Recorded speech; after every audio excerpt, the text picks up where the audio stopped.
Welcome back, everyone. We're diving into a topic that I think a lot of you find fascinating, the world of seers. Oh, yeah, definitely a popular one. It's this idea that there are people out there who experience reality differently, kind of like they have this heightened sensitivity to things that most people just don't pick up on. Almost like an extra layer of perception. Exactly.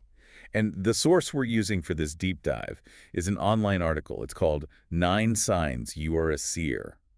Only 10 people out of 1,000 have these signs. Ooh, intriguing. Right. So we're going to go through these signs and see if any of them resonate with you. Who knows? Maybe you have some hidden seer abilities. Let's find out. Okay, so the first sign the article mentions is having unusual perceptual experiences. Okay, like what? Think visions, sensing energy, maybe even having premonitions. Stuff that's a little bit out of the ordinary. So instead of just dismissing these experiences as your imagination, maybe they're actually glimpses into a deeper reality. Right, like maybe there's more to it than meets the eye. The article gives an example of someone suddenly having a vivid vision of a loved one in danger. And then it turns out. They were actually in trouble. Pretty spooky, right? Definitely makes you think. Okay, moving on to sign number 2. Deep emotional sensitivity. Oh, yeah, that's a big one. So apparently, seers are like emotional sponges. They pick up on other people's feelings with incredible intensity. It's almost like they can feel what other people are feeling. Exactly. Which could be pretty overwhelming sometimes, I imagine. Definitely. But it also suggests a profound capacity for empathy. Some research even suggests that our emotions can actually influence the electromagnetic fields around us. Wow, I had no idea. So imagine being able to sense not only someone's sadness, but also actually perceive the shifts in their energy field that reflect their emotional state. That's wild. So it's not just feeling the emotions, but sensing the energy behind them. Right, which actually connects nicely to sign number 3, which is Yeah. a profound connection with nature. Seers often find solace and insight in the natural world, almost like they can communicate with its energy. Like they can tap into the life force of trees and plants and animals. Exactly.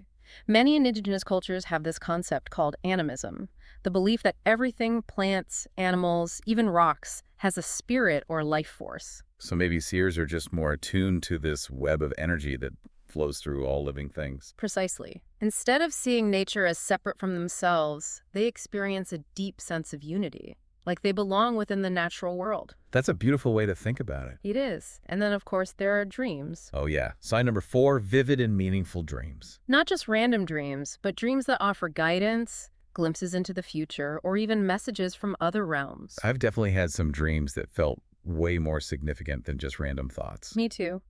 Dream analysis has a long history in various spiritual and psychological traditions.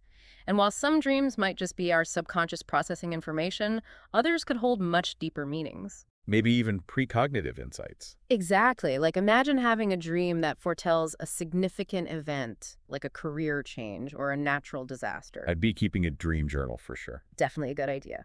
Now, sign number 5 is a bit more bookish. Oh, tell me about it. This one's all about being drawn to mystical or sacred texts. Right. Like the Bible, ancient philosophy, esoteric teachings, things like that. So it's not just that seers enjoy reading. It's that they resonate with these texts on a deeper level, like they're finding profound truths within them. Exactly. They have this thirst for knowledge that goes beyond conventional understanding. They're driven to explore life's big mysteries, searching for answers that science alone might not be able to provide. So maybe they find themselves drawn to the wisdom of ancient traditions. Exactly. Looking for insights into consciousness, the universe, and their place within it all. Wow, that's deep. Okay, next up is recognizing synchronicities. Have you ever experienced one of those? Oh, absolutely. For those who haven't, synchronicities are basically those meaningful coincidences that feel like more than just chance. Right, like when you keep seeing the same number everywhere you go. Or when you run into someone you were just thinking about. Seers tend to notice these patterns more than other people. They see the interconnectedness of events. Carl Jung, the famous psychologist, called these meaningful coincidences synchronicities. He believed they point to a deeper order in the universe. Like a hidden web of connections that most people don't see. Exactly. So imagine noticing a series of events that seem totally unrelated at first, but when you put them together, they reveal a message that feels profoundly relevant to your life. That would definitely make you pay attention. Mhm. Okay, this next one is a little bit heavier. Yeah, sign number 7 talks about feeling isolated. Like you don't quite fit in with people who don't share your perceptions. I can imagine that being really tough. Definitely. Imagine constantly perceiving the world in a way that others just don't understand or even believe. Like you're speaking a different language. Exactly. And that can lead to feelings of loneliness and a yearning to connect with others who share your experiences. People who get it. So it's like a double-edged sword. Yeah. Profound insight, but also a sense of separation. Right. But within that isolation, they often tap into a wellspring of innate wisdom. Sign number 8, cultivating innate wisdom. Exactly. It's that knowledge that seems to come from within, not just from books or external sources. Some people call it inner knowing or intuition. So it's like they have this internal compass guiding them, offering insights that go beyond logic or reason. Precisely. Which brings us to our final sign. A call to guide others. That's the one. Seers often feel a strong desire to use their insights to help others. It makes sense. If you have this unique perspective on the world, you'd want to share it and help people navigate their own paths. Absolutely. And that can manifest in many ways. They might become healers, teachers, or mentors, offering guidance based on their intuitive understanding of the human experience. Or they might be drawn to creative pursuits, using their insights to create art that speaks to the soul. Wow, so we've explored all 9 of these fascinating signs, each offering a glimpse into the world of seers. But how can someone who resonates with these signs actually develop their abilities? No, that's the million-dollar question.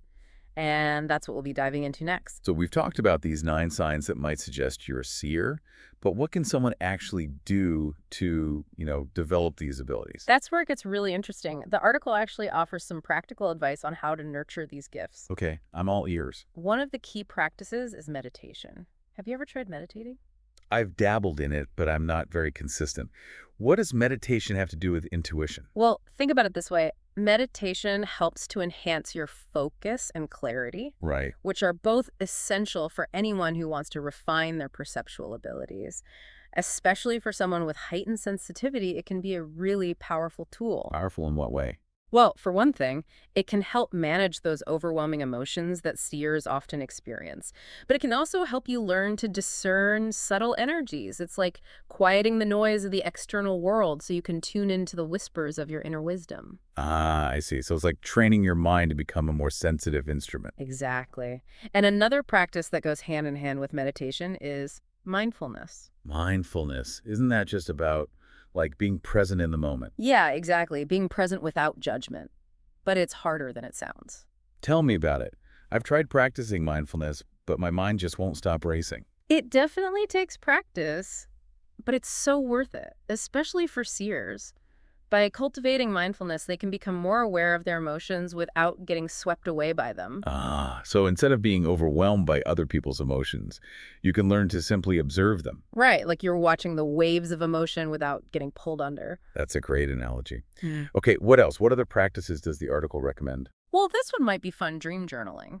Do you remember your dreams? Sometimes, but they usually fade pretty quickly after I wake up. That's where the journal comes in handy.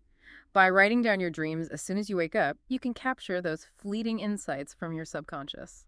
Interesting. What kind of insights are we talking about? Oh, all sorts. Recurring themes, symbols, maybe even precognitive elements. It's like discovering a hidden language within your dreams. A secret code within your own mind. Yay! I like it.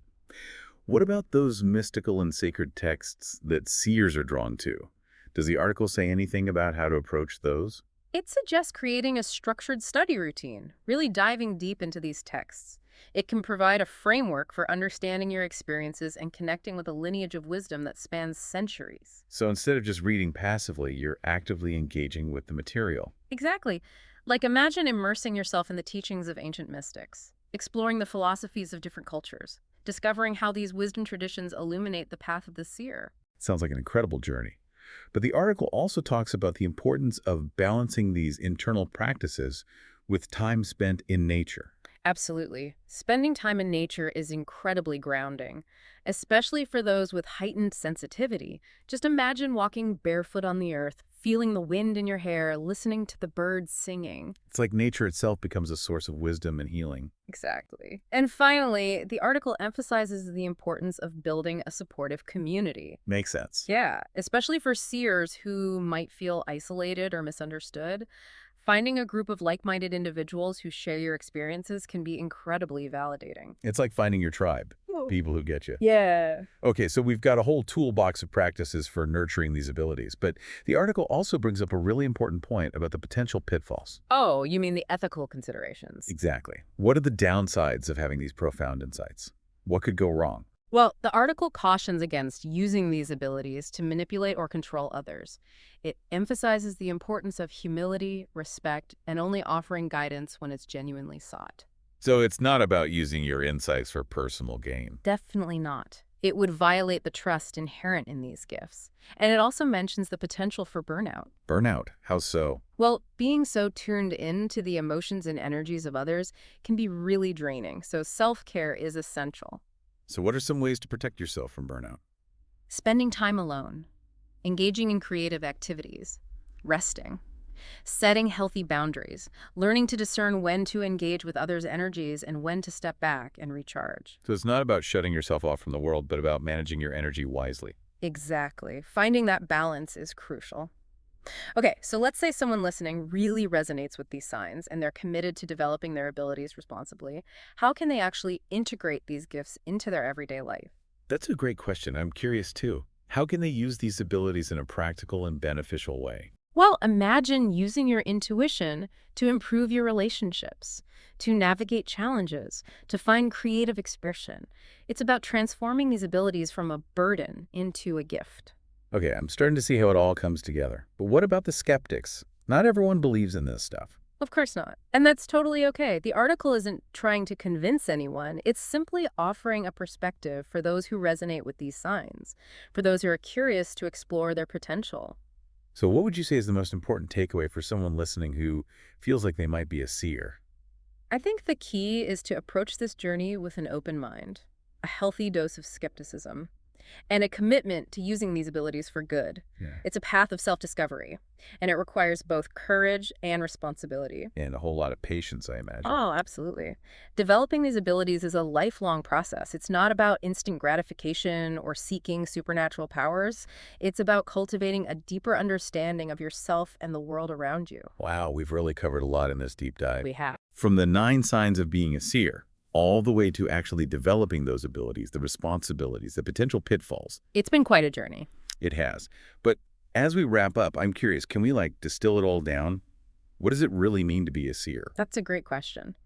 I think at its core, it's about a heightened awareness, a sensitivity to those subtle energies and patterns that most people just don't pick up on. Like having an extra sense? Exactly, a sixth sense that lets them perceive the interconnectedness of all things. So it's not just seeing visions or having premonitions, it's about experiencing reality on this whole other level. Precisely. It's about recognizing that profound wisdom that's within each of us and tapping into that realm of intuition and insight. It can offer such a unique perspective on life's mysteries. It's almost like seers are living in a slightly different reality, one where the veil between the seen and unseen is like a little thinner. I love that. They're tuned into a frequency that most people haven't accessed yet. But it's not just about passive perception, right? The article talked a lot about seers having an active role in the world, using their gifts to guide and inspire others. Absolutely. Recognizing the responsibility that comes with these abilities is so crucial. It's about using your insights to make a real difference, to help others navigate their own path. Right. Okay, so for anyone listening who's feeling that spark of recognition, who thinks they might have some of these signs, what would you say to them? Yeah, what advice would you give? I'd say approach this journey with an open mind, but also a healthy dose of skepticism. Keep your feet on the ground. Exactly. And remember that it's about using these abilities for good. It's a path of self-discovery, but it requires courage and responsibility. And probably a lot of patience too, I imagine. Oh, definitely. Developing these abilities is a lifelong process. It's not about seeking supernatural powers. It's about understanding yourself and the world around you on a deeper level. And for those who don't necessarily identify as seers but are still interested in this stuff, any advice for them? Well, I believe we all have some degree of intuition and inner wisdom. We do. Absolutely. Whether or not you call yourself a seer, you can still benefit from things like meditation, mindfulness, spending time in nature. Those practices we talked about earlier. Right. They can help you connect with yourself and the world in a whole new way. It's a good reminder that we all have the potential to tap into our inner wisdom. Well, this deep dive has certainly given me a lot to think about. What about you? Me too. It's been fascinating. It has. And for everyone listening, I encourage you to explore these ideas further. Trust your intuition. Embrace the mystery and wonder that life has to offer. Thanks for joining us on this incredible journey. It's been a pleasure diving deep with you.